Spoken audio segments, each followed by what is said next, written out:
thinking about what would happen if we were not together, if what would happen to him, what would happen to me. I don't know. I was 18. I was studying architecture. I had an amazing life. My father had an office next to Via Veneto, just around the corner. And in Via Veneto in the 60s, there were all the café full of actors, full of people having fun, and, really the dolce vita. You sit at the cafe and you see pass by Mastroianni and Sofia Loren and Elisabeth Taylor, people like this. So I had my table always there, and I was waiting for a nightclub called Pipistrello to open. The cafe was so crowded, 3 guys came and asked me, can we share the table with you? And one was this enfant prodige of fashion called Valentino. So we met, and I already read something before. Everybody was talking about this young kid. He was 24, arriving from Paris, where he studied in the best school, in the best fashion house. I was fascinated, but not more than that. I didn't know much about fashion. The day after, I was leaving for Capri for my vacation. It was August 1st, and Valentino called me and said, can I come and see you in Capri? And he came, and we became more close. And that's how it started. When we came back in September, I told my father, yes, I go to the university still, but I never put my foot again in school. I was all the time with him. I was all the time in this fashion house that already existed. Valentino was for sure the enfant prodige of fashion, but he was the loudest business man in the world, and this company was doing very, very badly. We decided that the best way to do it was just to close the business, go bankrupt, and open another business together. And that's when we became partners in business. I mean, we were 18 and 24, so everything was like a game, you know? A few days later, we moved to another apartment, and during the night, we went to the old apartment or fashion house, and we stole all these chairs, which were so beautiful, all in yellow satin, and we took them there. That was the life at the beginning.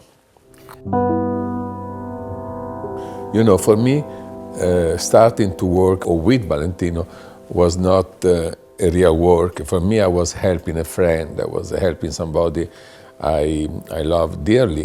Immediately after I joined Valentino, strange, the business turned and they started to be successful. Most of the Italian fashion house at the time were really family fashion house. Valentino and I made another family fashion house. We really brought to the other one what it was missing.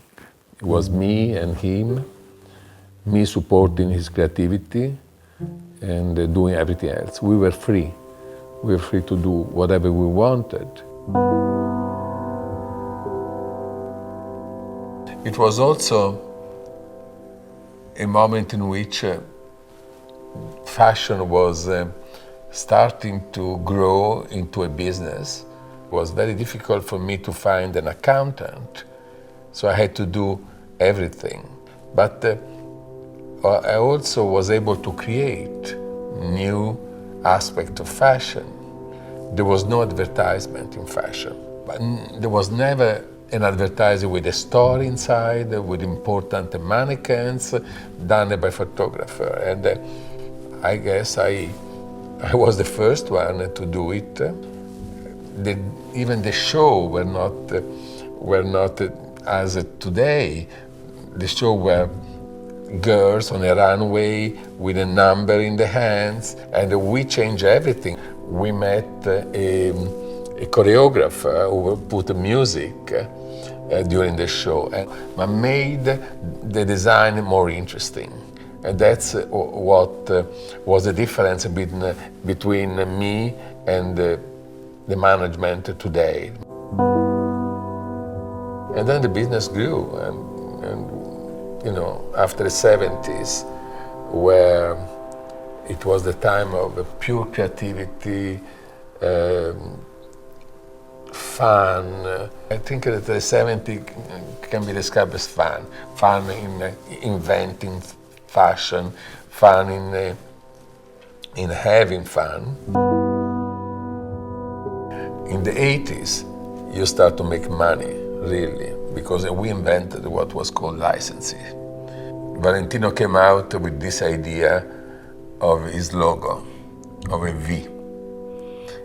He chose the V at the beginning as a sign because he thought it was pretty as a geometric sign to cut a pocket to put on Bert. He never imagined that he did create the logomania. It was enough to put a V on a chair, on a belt, on a coat, and would become Valentino and would become sellable. I always thought that when you have a Valentino who is also an amazing, iconic figure, and when you have somebody who does a couture the way he does, if you do things just to make money, you have always this kind of umbrella which help to establish a certain prestige.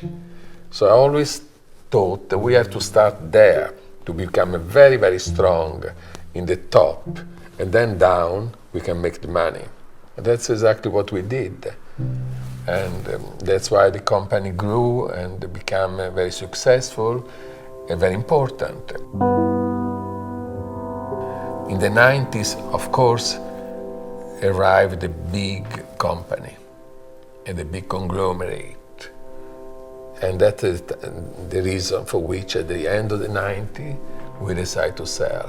We were a family business. We want to keep as a family business. We went to work with our friends. We didn't want to work with anybody else. So we decided, we are not going to renew. I think in 2008 we quit, and we did. And that's it. And we quit, as Valentino say, when the room was still full, with an amazing celebration, with all our friends around us. And it was a beautiful fairy tale with a beautiful end. You don't probably need any more people like Giancarlo Giammetti. You need a lot of people who do the work of Giancarlo Giammetti, but probably the designer missed something else, missed the completely dedication, completely belief, completely complicity. And that's what I believe is my main merit in this adventure.